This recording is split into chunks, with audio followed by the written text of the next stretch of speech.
Hello everyone! Welcome to another edition of Moments with MindLeaps. My name is Rebecca Davis and I'm the founder and executive director of MindLeaps. And every Friday I have the chance to gather with amazing people around the world, researchers, artists, foreign service officers, who are doing work to build communities and often to use the tools of the artistic and diplomatic kits to help us build bridges towards reconciliation and to revitalize differences and similarities that we have around the world. So I'm so thrilled today to be joined by Roger Webb, a long time friend of MindLeaps and myself. Roger is a phenomenal I want to say hero, although I know that he wouldn't agree with the choice of the word hero. But an amazing person who's helped us build. Hi, Roger. How are you? Hello, Rebecca. How you doing? I hope that you joined after I used the word to call you a hero, because I know that you would totally disagree with my choice of word. That's actually the exact moment I came in, unfortunately.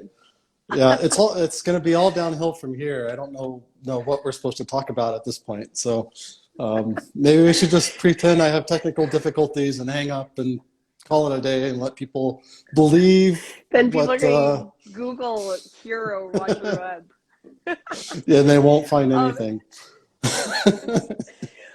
Well, I had not even started sharing your long biography with our audience.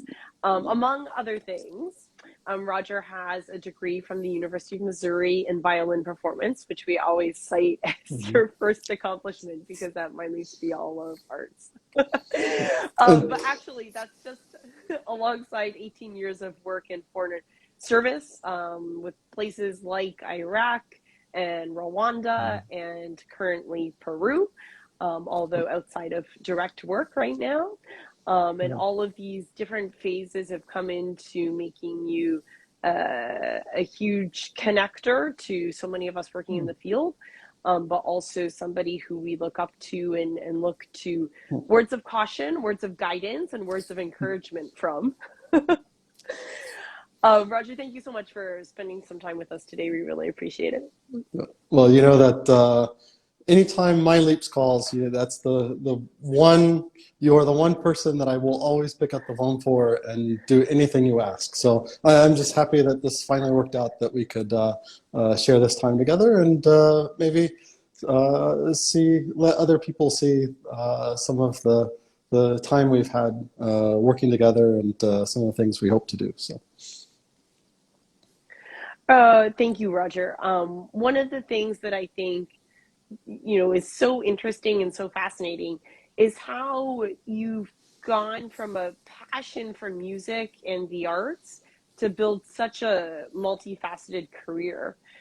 But if we start kind of with that first piece, where did this passion for the arts come from? Was it from your parents? Was it something you found? Was it an older or younger sibling? So I don't know if you can see behind me. I searched my house for the perfect place to do this, and of course, there's construction in the back, so they can't sit out there, and there's other, kids are downstairs. So finding the perfect place is never really a true possibility. But realistic goal. But I wanted to be here because this is one of the few pieces of art that I have in my house that's from my grandmother, it's kind of it's a long story with a lot of different parts to it. But the short answer is that you ask where my love and my passion for the arts has come from, and I can honestly and truly say that it came from my grandmother. Wow. So kind of growing up in rural Missouri, my mother, she worked for the post office, carrying mail. My dad was a crop duster, which meant that, he was going all over the country, working crazy hours. And so as a result, like I had all this time with my grandmother. And she was just one of those people who there was nothing in the world that she wouldn't try or do, and she was just amazing at everything. She was a painter, she was a photographer, she was a writer, she was a violinist. So that's specifically where I got the violin from. And the writing. And but it's one of those things where it's like I aspire to do everything that she does, probably as half as well as she did it, because she was just truly amazing at everything. And and this is a long time ago too. So back in the 1940s and 1950s, she was a professional photographer, owned her own studio. Oh my gosh. And the local town square in Independence, Missouri, which is, where Harry S. Truman is from. So she has like historic pictures from Independence back in that day. And it was kind of a local institution. And, but yeah, she just had she did everything. And this was one of those pieces that is one of those throwaway pieces that, when, after she died and we were kind of divvying up the art and people were like, what is that Man of La Mancha? What does people do? So yeah, so that's actually, it's from the Picasso, when he did all the drawings of Don Quixote and Sancho Panza. Yeah. But interestingly, this is magic marker on tracing paper. And it's just, not the usual medium, but what she used to do was she used to plan all of her paintings just on tracing paper and with magic marker. And so we have like all these scraps of her ideas, which is just her process of figuring out what she wants to do. And this is one that she had planned to do but had never done. And okay. I just remember this from as long as I was, a little boy growing up in their house, and I, finally got the chance to take this and frame this, and I've, it's the one piece I take everywhere with me, and put it in the most prominent place that I can find in the house, because to remind me of her and everything she did. So, but yeah, so that was the early part of the journey. Yes. I somehow in all of our conversations had never connected it back to your grandmother. It's a fascinating story, and I think one of the things that you and I often end up talking about is like how the process of artists and how this idea of practice and training has so many other applications around research, around how we think, around models that may or may not work in terms of international development. Connect us a little bit to how, as a performer, specifically in the field of music, you started to see like these other trends that exceed or supersede the art form itself. Well, I tell you, going back to my grandmother, like, when you're there in the moment and you're a boy and you're kind of restless and you want to go out and be causing trouble, like, there was a lot of tension there, right? But she made me sit every day with a sketch pad and charcoal pencils, and she probably had, National Geographics going back 100 years. So I just flipped through National Geographics and try and draw stuff, and it was terrible. It was like a 7-year-old, 5-year-old kid, doing this. And I was never really very good at it, but it was something that like had always stuck with me. And and I was thinking this week about kind of when was that moment that you're talking about, and I do think there was a single moment, and that single moment may have been when I was, I want to say 26 or 27 years old. I was lucky enough to be traveling through Istanbul. And so I'm there in the kind of the main square, and you've got the Blue Mosque on one side, and then you have the Hagia Sophia on the other side. And it's a place that just overwhelms your senses, and there's just too many minarets, too many domes, too many archways, too many hallways, and you're just like, it's wonderful, it's beautiful, but like, I just can't, like, my mind just cannot comprehend where I'm at in the history, and let alone just process like what I'm seeing. And there was this moment where I was just like, I'll pick up the sketchbook, and because of my grandmother, I carried my sketchbook everywhere, and I didn't really draw very much, but I just had it. It was just one of those things that she instilled with me. You can't travel without a sketchbook. And I just remember like picking up the sketchbook at the Blue Mosque in Istanbul. I'm like, well, I'm going to start with this tile right here next to me, and I'm going to just copy it. And then so I sketched the tile, and then I'm like, all right, well, this archway that's next to me, I'm just going to do that archway, and I'm going to do that pillar and that capital, and then like, and then I just like, and what I realized was just how through that expression of art, how I was able to take something that was totally incomprehensible to me and distill it down to elements that I could actually grasp and enjoy and appreciate and begin to understand. And what I'm realizing throughout my career, and because I work with a lot of really truly brilliant people, and who have gone to the best colleges and have the highest IQs and the best experience and everything, and what I realized that as an artist that I bring to that conversation is that ability to kind of see the whole picture, but also break it down into the small bits that build up and form that picture. And so it's that ability to kind of look at complex issues and complex situations and actually find a base level of understanding.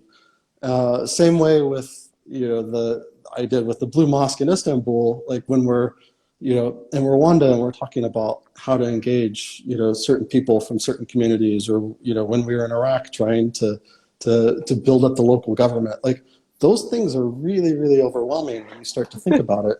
And the whole question of like, where do you begin, or where are you? What do you do next? Like, and that's the question that I feel like as an artist, even though, I mean, no one wants to see those sketches, trust me. They're no work of art, but through that expression of art and through that art experience, like, you can you view the world differently as an artist. And I think that that's a very important perspective as individuals and as a community, and to provide to the people around you. I love the story. I mean, although I'll summarize it in very cliche terms. I mean, this idea of like building blocks, and how you started with a tile, then you added an arch, and then it builds into something. I mean, so many times I hear other people trying to talk about entrepreneurship, and it's like, oh, well, how do you build a company? And people, who are very theoretical or kind of very academic based struggle, because like there is no one textbook that tells you how to build a company, right? But people who are creative thinkers and understand that actually, like you have a vision, and then you start to put all these things together, and it shapes into this thing that becomes an entity, and it becomes a structure, or it becomes, in your examples, like a government. It's this kind of thinking, like the abstract matched to like the process of building blocks, that I think seems so normal for artists. It is. And so not normal for many other people. Yeah, and it's funny, like now as a father, and I have this conversation with my wife of like, what's the essential things we want to teach our kids, and honestly, of all the things that I've done in my life that feel fundamental to me, like travel and media, like I keep coming back to music and art, and this because I can't find anything that's really truly comparable in the way that it does that. So. No, and for those of you who don't know, Roger has a budding ballerina.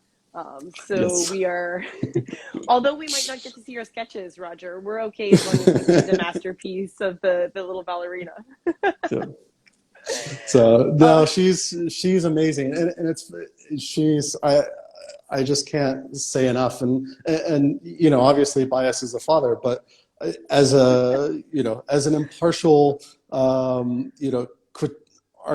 critique, because that's what we do as artists, right? We critique, and I can, when I watch her dance, and it's like, you can see the little influence of like the Latin, nanny that's teaching her salsa, and you can see like, her body movement, even as a 3-year-old, is different, whether she's listening to her South American Latin, kids songs, or she's listening to the Nutcracker. Like she gets it and she's internalizing that. So she is a future MindLeap star, that's for sure. Well, everyone who knows me knows that you have to be careful what you say, Roger, because normally I'm trying to slide these like under 5-year-olds lifetime contracts to sign before they fully understand all of the legal language. Yeah. So the next time I see her, she might be signing a contract if I have anything to say about it. Well, yeah, so I guess there's no such thing as arranged marriages anymore, but we can do something, whatever the non-sketchy MindLeaps equivalent is. We can figure that out and sign it. Roger, if we search through the MindLeaps countries, we can make the arranged marriage. Oh my goodness, we are off topic. Okay. Yeah, this might be where we have to unplug, right? So. And technology glitches from our Western world countries. Yeah. Okay, Roger. We also want to know, though, how did you end up getting connected to MindLeaps, especially in North Macedonia? Because all of our friends from North Macedonia are watching, and they've been anxiously awaiting for you to be the Moments of MindLeaps star, since Instagram is their platform of choice. So tell us something that connects you to Skopje, something that connects you to these cool youth. Yeah, well, it's funny because I was trying to remember back to where, I first, encountered MindLeaps, and that was obviously in Rwanda. And, it's, so much in life is just a chance encounter. And, I was the public affairs officer at the United States Embassy there in Kigali, and I was, the spokesman. And in that position, you have a lot of people just kind of randomly come through your house. And I don't even know what it was, whether it was like Thanksgiving or like a Hanukkah thing or something, but one of your people that happened to be in town came and was in my house. I think it's and cool. I think so too. And I was just like, who are you and what are you doing? And it was close by, and one thing led to another, and I eventually went out to see your center there, and got to meet people, and they like, well, when Rebecca comes, you got to meet her. And then we sat down, and I just remember our conversation when we first, were sitting there having coffee together, and realizing that we both had this deep history in the Balkans and this deep history in Rwanda. And just to be able to sit in Rwanda and talk about the Balkans and talk about our experiences and compare notes and just kind of think through the things that we had been seeing was I think one of those moments that I know I will always remember and just really kind of cherish as a special moment. But yeah, before Rwanda. Yep. I remember that this exact meeting you're talking about, we were at Blues Cafe in Kigali, but I'm sure I've never told you this, so I'll just share it with you while we're online. Yeah, with all these people watching, go ahead. When I remember you walking up to where I was sitting at the cafe, and I remember you saying like, oh, where were you coming from? I was like, oh, I was coming from the MindLeaps Center. Where are you coming from? And you said, I'm in Kigali and I'm trying to find shower curtain rings. That's the first thing you ever said to me. Yeah, great. I'm glad we progressed beyond shower curtain rings. Friendship. Which if people know how hard those are to find in Kigali, I guess maybe they wouldn't think less of me if so. Well, now every time I'm in Kigali and I take a shower, I'm like, oh, that's right, there are no shower curtain rings. Okay, so then, but yeah, so after this profound moment in Kigali, you connected us back to Skopje.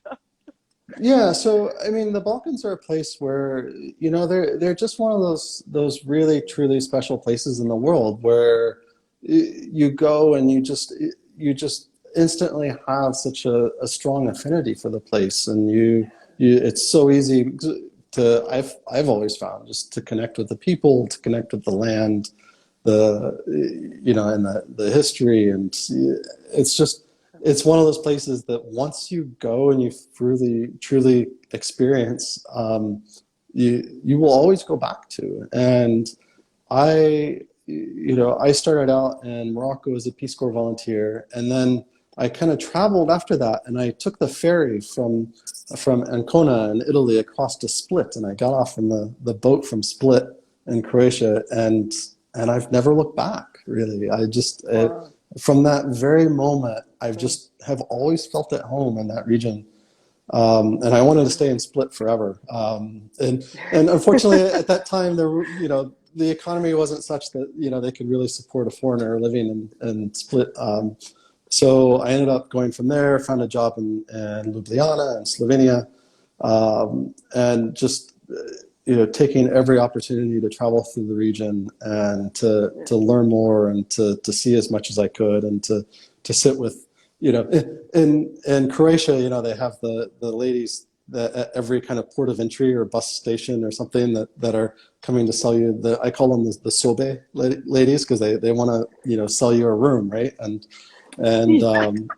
it's great because you don't have to plan your travel at all. You know that there's going to be, a little old lady, and you trust them because they're a little old lady. And I ended up staying for like weeks in the basement of this lady that, didn't speak a word of English, but we'd just sit and have coffee every morning, and I'd just like tell me where to go in the city. And it's just like these really deep connections that you feel with people when you're there. And I was fortunate enough to be able to actually serve there as a foreign service officer in the U.S. Embassy in Sarajevo, which was, I still have to say, two of the best years of my entire life. Wow. Going all over the country, doing everything from, just traveling and meeting with people in the entire country. And I went places that U.S. diplomats hadn't been to since before the war. Wow. So particularly in the Eastern Republika Srpska and Trebinje and up to Bijeljina. I was the first one to ever go there, and to start to kind of open up our conversation with people who were really kind of cut off from the rest of the world, and so just really great experiences there, and that have always stayed with me. And then and I remember, our earlier conversations about, MindLeaps really needs to go back to the Balkans, because that was our original conversation, and just kind of, thinking through where might be a good spot. And, North Macedonia is it's one of those places that just, has so much promise and so much potential, and where the outside influences are really kind of holding it back, and so it just seems like a really natural place for MindLeaps to be, and I'm just really excited that you guys finally were able to make it happen, and now years later that I can be part of that. It's just it's one of those things that just is almost too good to be true, and I'm just really excited for whatever happens next. Well, I fall like completely silent, like listening to you talk about the Balkans, because just like as you say, I mean, people who've been to the Balkans and spent time there, like you reminisce on like these like exquisite memories, and like everything is so vibrant. When you recall all of these moments that make up the mosaic of the Balkans, so rich with history. And as you say, I mean, the youth that we're having the chance to work with in collaboration right now in Skopje are just incredible. And we're so excited at MindLeaps because they teach us a lot about how they think and how they want their country to become, that we can infuse into our other programs. Just like Rwanda has given us strategies for the Balkans is giving us strategies for Africa, and definitely the United States as well. So, I never No, I never thought of it this way. My story about Istanbul and trying to, break things down into the small bits, I realized just now that the Balkans are actually the opposite, right? Where you go there and like everything gets distilled to like my coffee with that little old lady in Split. Like, it's just all these different experiences that are just really simple, but just very intense and profound, that just kind of cut straight to your heart, so. Yeah. Without the American marketing. Another conversation. So, Roger, one thing that I want to ask you, and I know it's not really fair to try to ask you this in like 60 seconds, but I just have to ask you because I really want to hear your answer. You know what? With all the perspective that you derive from the way that you think and the experiences you've had and the community of people like the amazing Becca that you get to share a life with, what are some of the trends that you see now that you think are going to be influential in international development or more broadly for like youth development? Doesn't necessarily need to be in like this building context. Yeah, you know, and you know that I've taken a lot of time at the moment now that, you know, I'm not working and I'm focusing on family, but, you know, I do still have like in the back of my mind, you know, this call to kind of think through some of these things that I've, you know, been fortunate enough to experience, and you know, so doing a lot of reflection and research at the moment, and you know, and there's something that has really been truly influential in the way I think, particularly, you know, definitely over the last 10, 15 years, 20 years, but specifically over the last year. And that is just how we see like power dynamics in countries and communities, and how we see conflict through that. And you know, and you know, a lot of the countries that I've worked in, that you've worked, and that MindLeaps is in, you know, they're places that are synonymous to a lot of people for the deep divisions and the conflicts that have gone on there. And you know, everybody's like, how do we solve the conflict? How do we solve the conflict? and so few people are actually defining what peace looks like. And so, well, we solve this conflict, and then what, right? Yeah. I remember one of the first briefings I had in the State Department. We had some guy come over from the Department of Defense, who made the statement about, you know, we've had 10 successful peacekeeping operations to Haiti. And we're like, really? You know, that doesn't seem right, right? And I think that's true. And so there's actually two scholars that I follow very closely now. One is Severin Atasser, who has a great Central Africa background and writes from the Congo and Rwanda and all that. Who is really focused on defining what that next step could look like, what kind of communities we want, and how do we get there, and looking at communities that have successfly done that in the worst places in the world where we can't imagine someone actually succeeding while doing that. And what she's found is that, you know, the power has always been in the people all along. Like, we talk about empowering people, but they already have the power, right? And that what really needs to happen is that these people need to connect and get to know each other and form those networks, and start defining for themselves what that looks like. And she has example from all over the places where we think that this couldn't possibly work, and she shows us and gives us examples of where that works. And I think if I could do anything, it would be the shameless promotion of her book that just came out. It's called The Front Lines of Peace, which is one of the best things I think I've ever read. And it really does, you know, not just tell the anecdotal experience of those communities, but really gets down, like, she's a true academic, a true researcher, someone who's been in the region, you know, working on these programs for a lifetime, and who can really articulate how those experiences are replicable. And I think that really starts to you know, change the mindset of like what it takes to really make a difference in these communities. And we focus so much on like solving the conflict, but we don't know what for. Something to end. Yeah, and quickly the other scholar, her name is Erica Chenoweth, who looks at why civil resistance movements work, and she's got a lot of great stuff. She actually has a fantastic TED Talk that you can look up and see, like 12 minutes, her whole ideas.